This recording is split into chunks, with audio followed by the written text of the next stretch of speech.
So, if you've been keeping an eye on the markets at all, you've probably noticed something kind of weird. Gold, that ancient heavy metal, is going absolutely ballistic, smashing through record highs. But the real story of why it's happening, well, it's probably not what you think. Okay, let's solve this puzzle. First off, just look at this number, 45%. That's how much gold has shot up this year alone. It's crushing almost every other major asset out there. I mean, we haven't seen a year like this for gold since the 70s. And a rally this huge, well, it brings up a really big question. And this, right here, is the central mystery. Think about it. Gold is supposed to be your safe asset, right? Stocks are risky.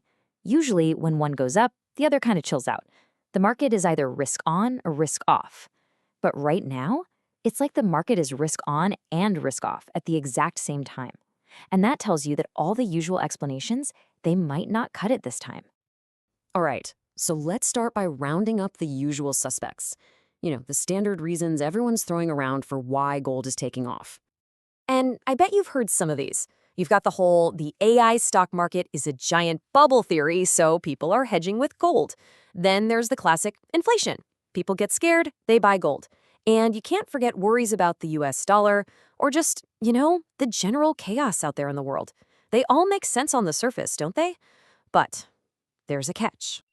Yeah, even the big players are scratching their heads. Morgan Stanley basically said, look, these explanations don't really tell the whole story. And they're right. If you look at the actual data, the market's fear gauge is pretty low and inflation expectations are kind of stable. So while those things are probably playing a small part, they just don't explain this massive record-breaking surge. We've got to go deeper. So, if it's not the everyday investor or the typical fund manager driving this train, then who is? It's time to find out who the real buyers are. This isn't about what's happening on Wall Street or what people are buying on their investing apps. The real action is being driven by someone else, a much, much bigger player with a much bigger agenda. And here it is, the big reveal. The number one buyer of gold on the planet right now, it's the world's central banks.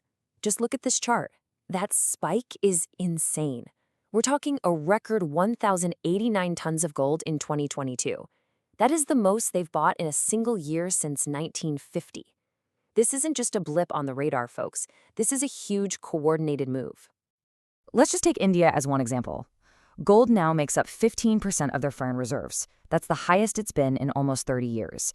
And it's not just India. You see this happening all over the world. Country after country is quietly but very strategically stocking up on gold. Okay, so that's the who. We know central banks are the ones buying. But that just leads to the million-dollar question, or maybe the trillion-dollar question, why? What on earth is their motive? Why are the most powerful financial institutions in the world hoarding gold like there's no tomorrow?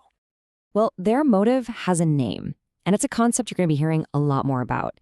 It's called de-dollarization. So what is that? In a nutshell, de-dollarization is just countries making a strategic move to depend less on the US dollar. For as long as most of us have been alive, the dollar has been king, the undisputed ruler of global finance. But that's changing. A lot of countries are now actively looking for an exit ramp.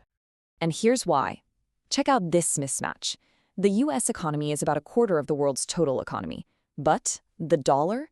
It's used in almost 90% of all global transactions and makes up about 60% of what other countries hold in their savings. That's a huge imbalance. And that imbalance gives the US a mind-boggling amount of control over the entire system. And you can bet that level of power creates some serious issues for other countries. First, there's something called the exorbitant privilege. Basically, because the whole world needs dollars, the US gets to borrow money way cheaper than anyone else. But the much bigger fear lately has been the weaponization of the dollar. When the US and its allies froze $300 billion of Russia's money, well, that was a wake-up call for everyone. It's in a clear message. If you hold your savings in dollars, those savings can be turned against you. And look, this isn't some new feeling. Way back in 1971, the US Treasury Secretary John Connolly pretty much said it out loud to a bunch of European leaders. He said, "The dollar is our currency, but it's your problem." Can you imagine? That one line just perfectly sums up the frustration. The entire world's financial stability hinges on the political and economic decisions made in Washington. So now we're starting to see the bigger picture, right? This gold rally isn't just about gold. It's a symptom.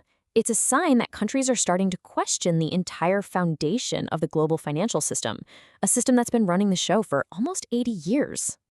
And this isn't just talk. The proof is right here in the data. Look at this trend. Since the turn of the century, the dollar slice of the global reserves pie has been shrinking.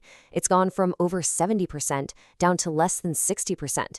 It's a slow, steady, quiet move away from the dollar that's been happening for more than 20 years. And there's another piece to this puzzle. It's this growing split between what we can call the financial economy and the real economy. You've got the financial world of stocks and bonds, which can feel like it's floating on a sea of easy money. And then you have the real world, the world of actual stuff, services, jobs, where most of us live. For a central bank that's looking for something solid, something real, an ancient, tangible asset like gold starts to look really, really good. So what are these countries actually doing about it? Well, they're taking real steps. The BRICS nations, Brazil, Russia, India, China, South Africa, they're starting to trade with each other in their own currencies, completely bypassing the dollar. They're building their own payment systems so they don't have to rely on the SWIFT network. Some are even looking at things like central bank digital currencies to one day settle trade instantly, again, without touching the dollar. All right, we've followed the money, we've identified the main players, we've uncovered the motive. It's time to put all the pieces together and see what this all means. So here's the real story. This crazy gold rally, it's not really a financial story. It's a geopolitical one. What we're seeing is one of the clearest signals yet of a quiet revolution that's happening right under our noses, a fundamental shift in the entire global order. And if you look at the history, you can see how big this moment really is. Back in 1944, the Bretton Woods Agreement made the dollar the king. In 71, the U.S. cut the dollar loose from gold, giving it even more power. Then the 2022 sanctions on Russia, that was the trigger. And now, this massive wave of gold buying by central banks, it's a signal, a very clear signal that they are actively pushing for something new. And that leaves us with one last massive question to chew on. For hundreds of years, gold was the anchor of the whole system. Then, for the last 50 years, it's been on the sidelines. Is what we're seeing now the beginning of its comeback? Is gold being brought back to center stage to act as a neutral anchor for a totally new, multipolar global economy? And that is the real story hiding behind gold's record rally.